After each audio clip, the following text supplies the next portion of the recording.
Good morning everyone. Today we will learn about birds. Animals with feathers and wings are called birds.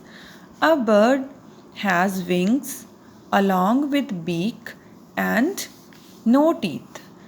Students, birds can fly with the help of wings. Let's start. See the first picture. This one picture of parrot. Speak again, parrot. Next bird is pigeon, duck, kingfisher, sparrow, ostrich, penguin, vulture, hen, peacock, crow, owl, hummingbird, eagle.